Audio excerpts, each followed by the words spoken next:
이제 설명할 부분들이 그런 테스트 차원에서 이루어지고 있습니다.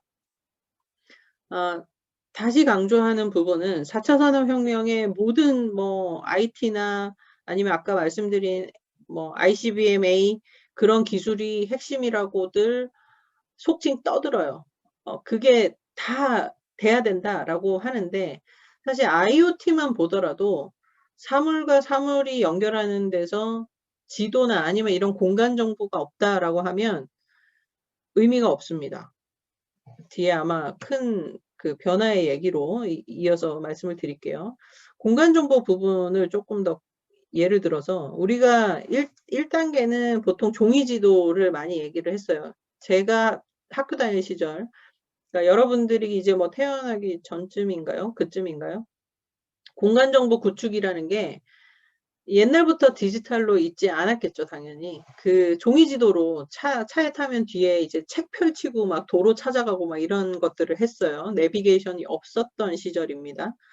그 시절엔 종이 지도만 가지고 막 몇 번 국도 타고 어디로 가고 뭐 동해안을 가려면 몇 번 국도를 타고 이렇게 쭉 올라가야 되고 이런 것들을 했거든요. 그러다가 디지털로 바뀌면서 지도가 일단 전자화된 문서로 보이기는 시작했는데 걔네가 그냥 점선면만 있는 거예요. 어떤 정보를 담지 않고. 그런데 이제 2차 단계로 이렇게 점점 발달을 했죠. 그러면서 이제 가상 공간까지 갔었어요. 가장 최근에. 그리고 혹시 이러한 부분이 우리나라는 정말 뭐 느린 거 아니야라고 생각하실 수도 있는데 여기 지금 중간에 보시면 V월드 이게 우리 국산화된 3차원 지도입니다. 구글 어스는 다들 아시죠? 구글 어스만큼이나 우리나라의 V월드 수준이 3차원으로 아주 잘 돼 있는데 사실 제가 아는 이제 민간 업체에서 국토부랑 이제 일을 해서 만든 건데 조금 시스템 쪽에서 이제 쓰는 표현으로 좀 무거워요. 그리고 우리나라는 아직 그만큼 3차원의 정보를 명확하게 다 다룰 만큼 그 실제 그 측량이랄까요? 측정된 도면이나 이런 게 완벽하지는 않습니다. 어느 부분은 이제 조금 구멍이 나 있기도 하고 지금 뭐 계속 업데이트를 하고 있기 때문에 근데 구글 어스랑 거의 흡사하거나 우리나라 차원에서는 더 볼 수 있는 게 많거든요.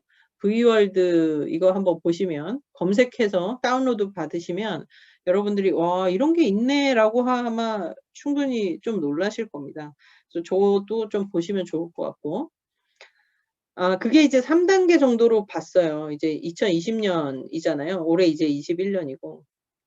향후에 이제 그럼 우리 뭐 할 거냐라고 하는 부분이 여기인데 지도만 가지고 그냥 지도에서 뭐 길 찾기나 하고 이게 아니라 앞서 버추얼 싱가포르나 이런 것처럼 4차 산업혁명에 의해서 엄청나게 지능화된 공간이 형성이 되는 거죠. 어떤 재난에 대한 관리랄지 아니면은 내 개인적으로 뭔가를 제어해야 되는 그런 것들을 뭐 미리 감지해서 뭘 한다든지 뭐 그런 등등이 이제 향후에 우리가 바라는 공간 정보의 활용 방안인 것이라고 보는 겁니다.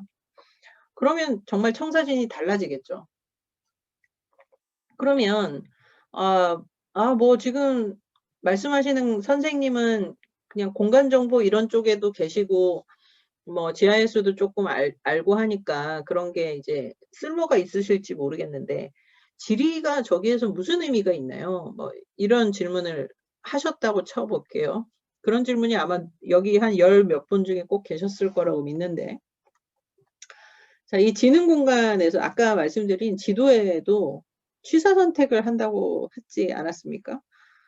그러면 지도가 아무리 지능화되고 모든 거를 담아야 한다고 하더라도 우리가 빅데이터가 아무리 되건 지도상의 모든 걸 담지 당연히 못합니다. 그리고 만약에 다 담는다 하더라도 예를 들어 어떤 그 초고층 빌딩에서 필요한 정보는 그러니까 제어나 관리를 하면서 필요한 정보가 있고 거기에서 사람들이 어떤 그 유흥을 즐기기 위해서 필요한 정보는 또 다른 거예요. 사용자에 따라서. 아까 그 스페인이었나요? 그 동영상에서 그 나라의 어떤 수요층에 맞춰가지고 그거를 적용을 하는 거와 지금 이 모든 정보를 활용하는 차원에서 선별되어야 되는 것은 확연히 다르다는 거죠.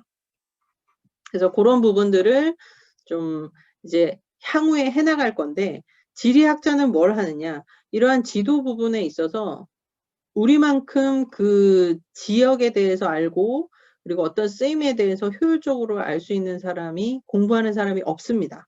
단언컨대. 정말 명확하게 제가 주장할 수 있는 부분인데 사실 지리학이 은근히 잡학이잖아요. 그죠? 지금쯤 꽤 이제 미소를 지으셔야 되는데 은근히 잡학이죠. 공부를 '이걸 꼭 공부를 해야 되나?' 싶은 것까지 하면서도 삶에 되게 필요한 게 많아요. 근데 그러면 이게 뭐 밥벌이 하는 데 필요하느냐? 지금 그런 시대가 점점 온다는 거죠. 사실 저 공간 정보를 취사 선택하고 하는 부분에 있어서 사람들이 소통에 의해서 만들어내는 게 아니라 과거의 그 습성이 젖어 있어서 시스템과 이런 걸 만드는 사람들은 대단히 그냥 기계적으로 움직이는 그 정보값들에 대한 감각이 많고요. 우리가 당연하다고 생각하는 지리 정보에 대한 부분들에 대한 것들을 생각을 못 해요. 지금 딱 떠오르는 적절한 예를 못 찾겠는데 뭐 자동차 운행과 관련한 부분도 그렇고 지금 오죽하면 이제 국토부에서 만들어낸 것도 스마트한 국토, 편리하고 안전한 삶을 위한 이러한 정보 로드맵을 만들지 않았습니까? 그거를 이제 만들어낼 수 있는 거는 지리학이라는 학문이 어마어마하게 강조가 되고 필요로 한다. 그거를 기술적으로 해결하는 거는 엔지니어들이 할 일이지만 엔지니어들이 이 디테일한 부분까지 지리적인 부분까지 그리고 사회적으로 돌아가는 메커니즘까지 이해를 하지 못한다는 거죠. 고런 부분이 매우 강조되고 싶은 부분이고 뭐 요런 표현들이 다 적용이 됩니다. 지금 여기 뭐 국토부에서 만들어 내려고 하는 국내의 이런 변화들